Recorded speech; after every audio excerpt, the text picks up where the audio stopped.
সীমান্তে নজরদারির বিষয়ে বিস্তারিত জানাতে পঞ্চগড় থেকে আমাদের সাথে যোগ দিচ্ছেন নাইম। আমরা সরাসরি চলে যাচ্ছি তার কাছে। নাইম, সীমান্তে আজকে পরিস্থিতি কেমন দেখছেন? বিজিবির অবস্থান নিয়ে এলাকাবাসী কি বলছে এবং বিএসএফ নতুন করে কাউকে কি পুশিনের চেষ্টা করেছে?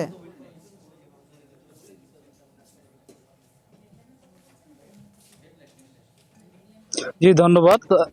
যদি আমি বলি যে পঞ্চগড় কিন্তু একটা সীমান্তবর্তী এলাকা এবং এই জেলার একটা বড় অংশই কিন্তু সীমান্তের নিকটবর্তী। তো স্বাভাবিকভাবে এখানে একটা পুশিনের সংখ্যা থেকেই যায়। তবে আমরা যতটুকু জেনেছি যে বিজিবির পক্ষ থেকে যেটা জানানো হয়েছে, বিএসএফ এখন পর্যন্ত কোনো পুশিন কাণ্ড ঘটিয়ে সফল হতে পারেনি।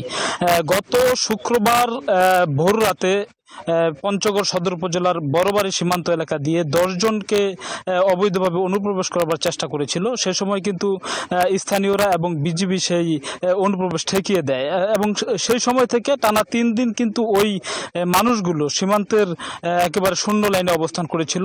তবে আজকে আমরা এসে যেটা জেনেছি যে ওই মানুষগুলো সীমান্তর শূন্য রেখায় অবস্থান করার পর কিন্তু এই এলাকাটা একটি মানে উত্তপ্ত পরিস্থিতি ছিল এবং বিভিন্ন সময় বিজিবি এবং বিএসএফ এর মধ্যে মুখোমুখি পরিস্থিতিও বিরাজ করেছিল।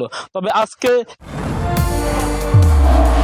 নির্মাণে নাম্বার 1 শাহ সিমেন্ট সেই মুখোমুখি পরিস্থিতি এবং উত্তপ্ততা কিন্তু সীমান্তের মধ্যে নেই। আমরা যেটা জেনেছি যে গতকাল রাতে অর্থাৎ রবিবার দিনগত রাতে এই মানুষগুলোকে সীমান্তের যে ফ্লাড লাইট আছে, ফ্লাড লাইট অফ করে দিয়ে রাত 2:30টার দিকে কিন্তু বিএসএফ সরিয়ে নিয়ে যায়। অর্থাৎ তারা রাতের বেলা যেভাবে অবৈধভাবে গোপনে সীমান্ত থেকে বাংলাদেশের দিকে ঠেলে দেওয়ার চেষ্টা করেছিল, একইভাবে কিন্তু রাতের বেলা লাইট অফ করে তাদেরকে কিন্তু সরিয়ে নিয়েছে।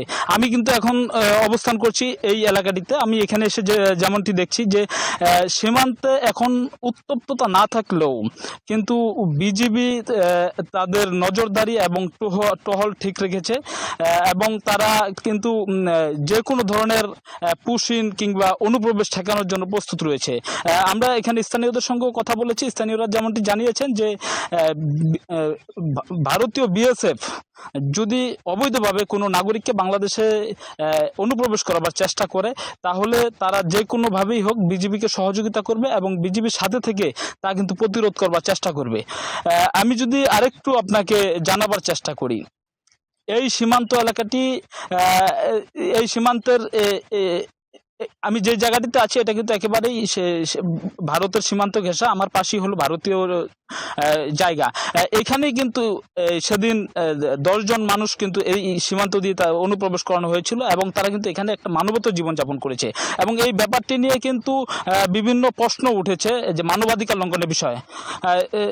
এখন তারা ভারতীয় অবস্থান করছে, তবে স্থানীয়রা বলছে যে এই ধরনের ঘটনা যাতে ভবিষ্যতে না ঘটে এবং কোনো যদি ফুসিন বা বাংলাদেশি নাগরিকও যদি থেকে থাকে তাদেরকে যেন বৈধভাবে আন্তর্জাতিক যে নিয়ম আছে সেই নিয়ম অনুযায়ী, আইন অনুযায়ী পাঠানো হয়। এই ছিল সীমান্ত থেকে। আবু নাইম, আপনাকে অসংখ্য ধন্যবাদ আমাদের সাথে যোগ দেওয়ার জন্য। আপনি আরো তথ্য সংগ্রহ করুন, আমরা পরবর্তীতে আবার আপনার সাথে যোগাযোগ করব।